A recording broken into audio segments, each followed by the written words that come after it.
नमस्कार दोस्तों, आज हम बात करेंगे बलासोर में हुए ट्रेन हादसे के बारे में। ये एक इतना बड़ा हादसा था जिसका जो देश के किसी भी नागरिक का दिल दहला देगा। अगर आप उसकी कोई भी लाइव वीडियो देखी होगी या उसके बाद का कोई विजुअल देखा होगा तो आप आसानी के साथ सोच सकते हैं कि एक खतरनाक और भयावह जो एक हादसा हो सकता है, उस तरीके का हमें हादसा यहाँ पर देखने को मिला है। अभी तक ये चीज़ें हमें समझ में नहीं आई हैं कि उसके पीछे रीज़न क्या है, कि कोई टेक्निकल इशू है या फिर ये किसी बनाई बनाई साजिश के दौरान किया गया है। तो इसकी जांच सीबीआई ऑलरेडी कर रही है।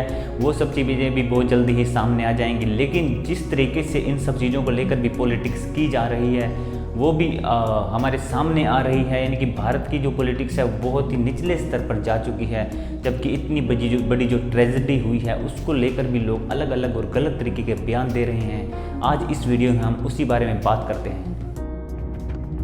2 जून को ओडिशा का बालासोर अचानक धमाकों की आवाजों से गूंज उठा। ये धमाकों की आवाज एक नहीं, 2 नहीं, बल्कि 3 ट्रेन के आपस में टकराने की थी।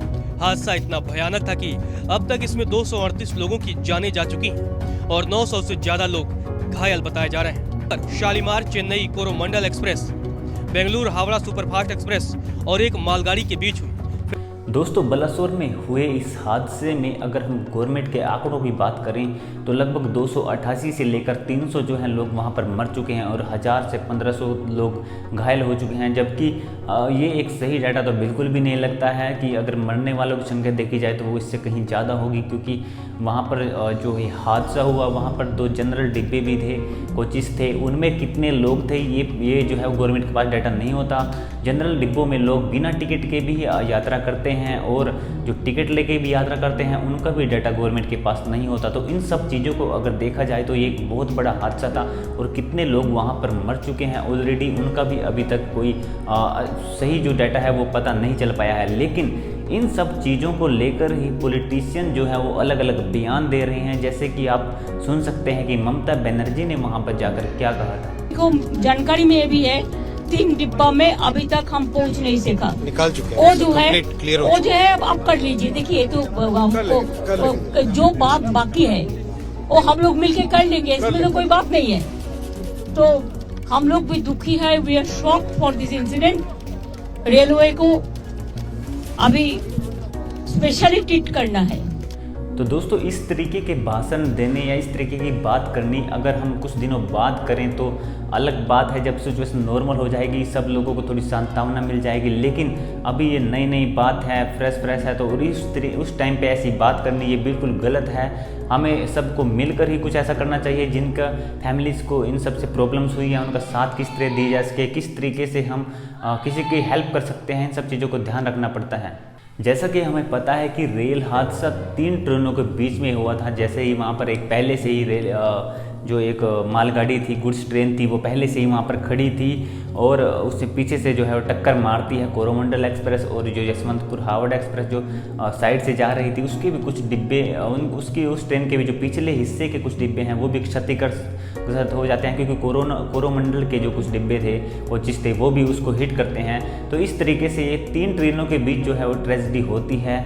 लेकिन अखिलेश यादव को अलग ही एक एंगल से देखते हैं। उन्होंने अपने भाषण में बोला है, आप सुन भी लीजिएगा, कि ट्रिपल इंजन की बात चल रही थी नरेंद्र मोदी की और भारतीय जनता पार्टी की, लेकिन यहाँ पर ट्रिपल इंजन ही भिड़ गए हैं। तो वो बोल रहे हैं कि शायद उनको पहले से ही पता था कि ट्रिपल इंजन भिड़ने वाले हैं और वो ऐसा अब हो भी गया है। तो इस तरीके के भाषण भारत की पब्लिक, भारत के लोग या कोई भी किसी प्रकार का कोई इंसान हो वो इसको बिल्कुल भी स्वीकार नहीं करेगा।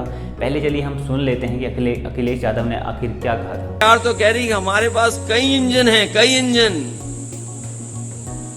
मुख्यमंत्री जी ने कह दिया ट्रिपल इंजन, और देखो जब से ट्रिपल इंजन बोला मुख्यमंत्री जी ने, ट्रिपल इंजन उड़ीसा में भिड़ गए कि नहीं भिड़ गए।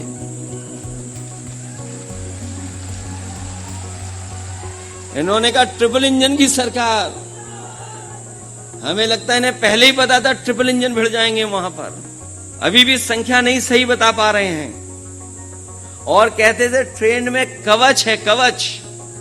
तो दोस्तों किसी भी पार्टी का कोई भी नेता हो और वो तो एक अध्यक्ष हैं समाजवादी पार्टी के, इस तरीके का भाषण करते हुए बिल्कुल भी अच्छे नहीं लगेंगे।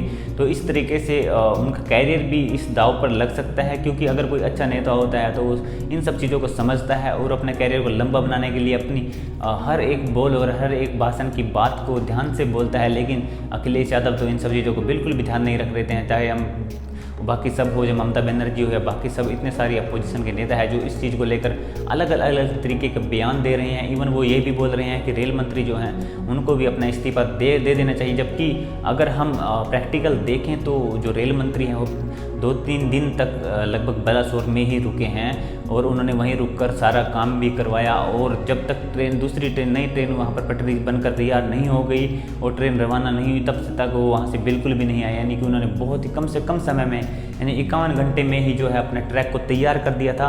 उस ट्रैक को तैयार करके दूसरी ट्रेन को वहाँ से रवाना करके तभी वो वहाँ से आए। तो इस तरीके से रेल मंत्री का पूरा कॉन्ट्रीब्यूशन है। तो अगर हम ये माने कि ये सब गलती रेल मंत्री की है तो ऐसा बिल्कुल नहीं है। रेल मंत्री तो रेलें नहीं चला रहे हैं, वो सिर्फ कुछ नियम कानून ही बनाते हैं। लेकिन इसके पीछे क्या टेक्निकल इशू है, किस वजह से ये सब हादसा हुआ है, उसके लिए भी अभी CBI लगी हुई है। मंडल ट्रेन बहुत फास्ट ट्रेन है, चेन्नई के लिए, चेन्नई जाती है मद्रास, उस पर हम भी यात्रा किए हुए हैं। किस तरह से इन लोगों ने लापरवाही बरता, सावधानी नहीं बरता और इतना बड़ा संख्या में कैजुअलिटी हो गई है। जो खबर है लगभग 800 लोगों की मृत्यु हुई है, बेसी भी होने की काफ़ी संभावना है। इसकी उच्च स्तरीय जांच कराया जाए और पूरा जो दोषी लोग हैं इसमें जिसकी संलिप्तता है उस पर कार्रवाई करना चाहिए। तो दोस्तों जिस प्रकार से जितना बड़ा हादसा हुआ है तो मुझे नहीं लगता कि ऐसे हादसे के बारे में कोई भी पॉलिटिकल अपनी विचारधारा को रखना सही है। ऐसे किसी भी हादसे में किसी भी गवर्नमेंट या किसी भी नेता को होना चाहिए कि वो कंट्रीब्यूशन करे उड़ीसा सरकार को और उनके साथ में साथ मिलाए और हाथ में हाथ मिलाकर काम करे और उनको जितनी भी हो सके हेल्प करे, सहायता करे उनकी हर चीज़ में कि किस तरीके से जो है उनकी जो फैमिलीज़ है जो इससे क्षतिग्रस्त हुई हैं उनको किस तरीके से मदद की जा सकती है, चाहे वो फाइनेंशियली हो या किसी भी तरीके की, और किस तरीके से फैक्ट फाइंड हो सकते हैं इस चीज़ के पीछे कि इसको इम्प्रूव किया जाए कि ताकि बाद में ऐसा कुछ ना हो।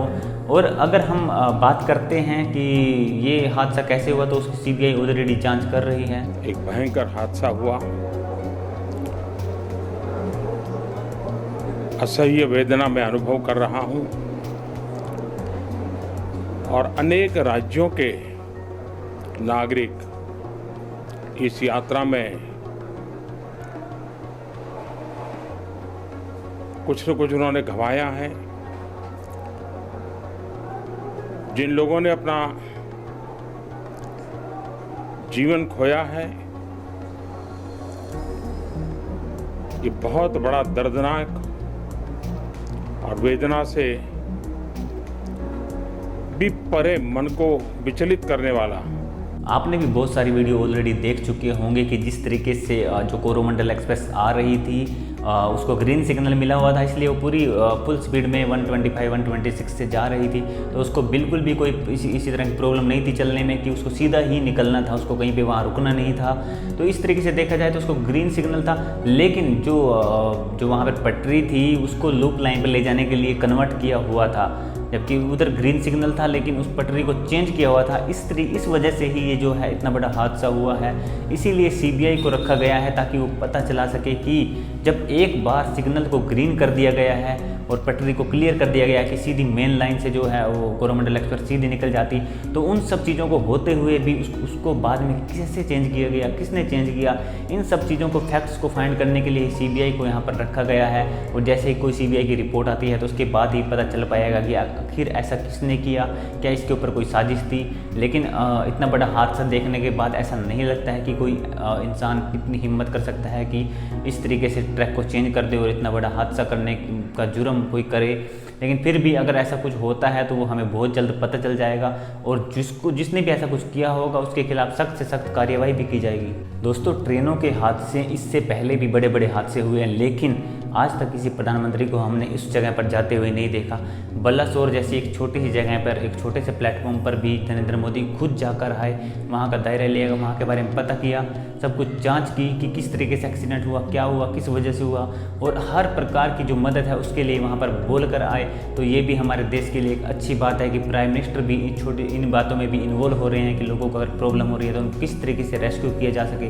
तो हर प्रकार के संभव प्रयास किया जा रहा है उन सब चीज़ों को ठीक करने के लिए। तो अब देखा जाए तो पॉलिटिकली तो ये सब चीज़ें बहुत सही लगती हैं, क्योंकि इंसानियत तो सबके अंदर होनी चाहिए। तो प्रधानमंत्री जी भी वहाँ पर गए, तो ये एक बहुत अच्छी बात थी। आपको क्या लगता है कि क्या इसको एक पॉलिटिकल व्यू बनाना, एक पॉलिटिकल विचारधारा में लेकर आना सही है या नहीं है? आप भी हमें कमेंट सेक्शन में ज़रूर बताएं।